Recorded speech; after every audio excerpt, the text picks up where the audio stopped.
लड़की को कब्र में जिंदा दफन करने के बाद वह सब वहां से भाग चुके थे।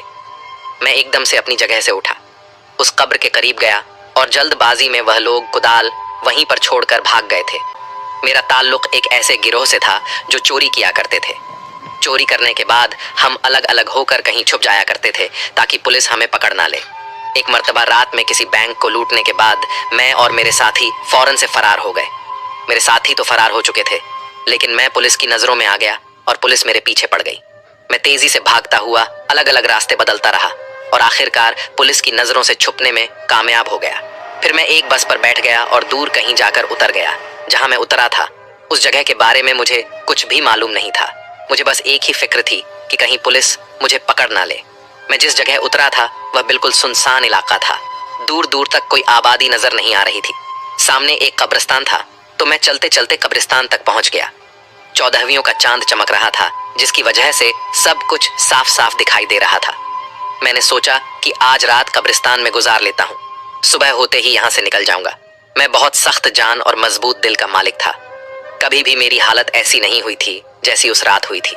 उस रात मैंने फैसला कर लिया कि मैं आइंदा से कोई ऐसा काम नहीं करूंगा जहां जान के लाले पड़ जाएं।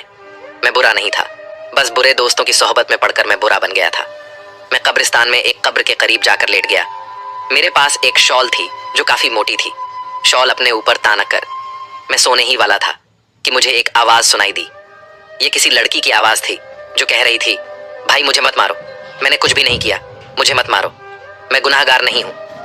ये आवाजें सुनकर जैसे मेरी रूह कांप गई। मैंने चादर अपने सर से हटाई और देखने लगा कि आखिर माजरा क्या है। जब मैंने देखा तो मेरे सामने तकरीबन 4 से 5 लड़के थे जो लड़की को घसीटते हुए कब्रिस्तान की तरफ ले जा रहे थे। उनमें से एक लड़का बोला, तुझे जरा भी शर्म नहीं आई? हम भाइयों की इज्जत तूने खाक में मिला दी। हम तो समझ रहे थे कि तू खाला के घर पर है, लेकिन अब पता चला कि तू तो हराम और नाजायज बच्चे को अपने पेट में लिए घूम रही थी। एक लड़के ने उस लड़की को पकड़ा हुआ था और बाकी 4 कब्र खोदने में मशगूल हो गए। कब्र खोदने के बाद उन्होंने लड़की को जिंदा कब्र में फेंक दिया और मिट्टी डालने लगे। ये मंजर देखकर तो मेरे होश उड़ गए। मैं हैरान रह गया। उनमें से एक लड़का बोला, जल्दी करो कोई देख लेगा। उन्होंने जल्दी जल्दी लड़की को जिंदा कब्र के अंदर दफन कर दिया और वहां से चले गए। लड़की को कब्र में जिंदा दफन करने के बाद वह सब वहां से भाग चुके थे। मैं एकदम से अपनी जगह से उठा, उस कब्र के करीब गया और जल्दबाजी में वह लोग कुदाल वहीं पर छोड़कर भाग गए थे। मैंने जल्दी से उस कब्र को दोबारा खोदना शुरू कर दिया क्योंकि मैंने देखा था कि उसे जिंदा जमीन में दफन किया गया था। मेरी पूरी कोशिश यह थी कि मैं उस लड़की को कब्र से जिंदा बाहर निकाल लूं। जब उस लड़की की चीख की आवाज कब्र के अंदर से मुझे सुनाई दे रही थी तो मुझे हौसला हुआ कि वह लड़की अभी तक जिंदा है। मैं अपनी पूरी ताकत लगा रहा था कि जल्दी से कब्र को खोद सकूं। मैं कोई नेक इंसान नहीं था, एक आम सा आदमी था, लेकिन मेरी जगह कोई भी होता तो जिंदा दफन होने वाली लड़की को निकालने की कोशिश जरूर करता। मेरे ख्याल से कोई भी इतना बेजमीर नहीं हो सकता जितना उस लड़की के भाई थे। किसी को जिंदा कब्र में दफन करना, यह भला कहाँ की इंसानियत थी। मैं कब्र को खोल रहा था और मैंने कब्र में एक सुराख भी कर दिया था ताकि लड़की तक ऑक्सीजन आसानी से पहुंचता रहे। लेकिन अचानक ही उस लड़की की चीखें बुलंद हुई तो मेरी जान निकल गई। मुझे लगा वह मर गई है। मैंने उसकी आवाज सुनने की कोशिश की। मेरा पूरा जिस्म कांप रहा था। थोड़ी देर तक कोई आवाज ना आई तो मुझे मायूसी होने लगी, लेकिन मेरी हैरत की इंतहा ना रही जब अचानक से कब्र के अंदर से एक बच्चे के रोने की आवाज सुनाई देने लगी। मैं परेशान हो गया। बच्चे की आवाज कहाँ से आ रही है और कैसे आ रही है कब्र के अंदर? तो एक लड़की थी तो फिर ये बच्चा कहाँ से आया? मैं डरने वालों में से नहीं था, लेकिन उस वक्त मैं बहुत ज्यादा डर गया था। अब मुझे लड़की के कराने की आवाज भी सुनाई दे रही थी, यानी लड़की अब तक जिंदा थी। मैं खौफजदा तो बहुत था, लेकिन जो भी था मुझे कब्र खोदने थी और लड़की को बाहर निकालना था। मैंने एक बार फिर से अपने अंदर हिम्मत जमा की, लेकिन जैसे ही कब्र मुकम्मल तौर पर खुली तो मुझे ऐसा लगा जैसे मेरे पैरों तले से जमीन सरक गई हो, क्योंकि कब्र में एक पैदा हुआ बच्चा पड़ा था और वह लड़की निढाल सी कब्र में पड़ी हुई थी।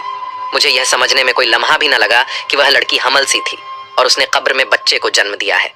मैंने हिम्मत करके उस लड़की को और उसके बच्चे को कब्र से बाहर निकाला। मेरी जो शॉल थी उसे मैंने उस लड़की के जिस्म पर ढांप दिया।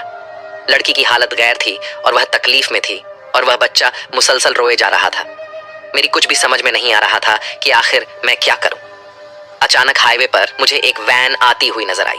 मैं उस बच्चे और माँ को छोड़कर जल्दी से हाईवे की तरफ दौड़ा। मैंने वैन को रोकने का इशारा किया, पता नहीं कैसे, लेकिन इतनी रात में भी वह लोग रुक गए, लेकिन वह खौफजदा थे।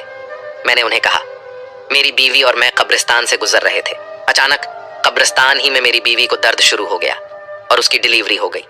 मैंने उनसे मदद के लिए कहा। तस्दीक करने के लिए वह लोग मेरे सामने आए और उस लड़की और बच्चे को देखकर सारा मामला समझ गए और उन्हें मेरी बात पर यकीन हो गया। उनमें से एक औरत ने कहा, इन तीनों को मदद की जरूरत है। वाकई ये लोग बहुत बड़ी मुसीबत में हैं। कार वालों ने हमारी मदद की और उस लड़की और बच्चे को अस्पताल ले गए। बैंक से मैंने जो चोरी की थी उसका हिस्सा अपने साथियों से मांगा तो उन्होंने मेरा हिस्सा मुझे दे दिया। मैं लड़की को उस जगह ले आया जहां मैं खुफिया तौर पर रहा करता था। जब उस लड़की की हालत संभल गई तो मैंने उससे सारा मामला पूछा। उसने अपनी कहानी बताना शुरू की और बताया कि मेरा नाम जुलेखा है, मैं एक नेक लड़की थी। एक दिन अचानक कॉलेज से वापस आते हुए एक लड़का मेरे पीछे लग गया और उसने मुझे एक खत दिया जिसमें लिखा था कि वह मुझसे बहुत मोहब्बत करता है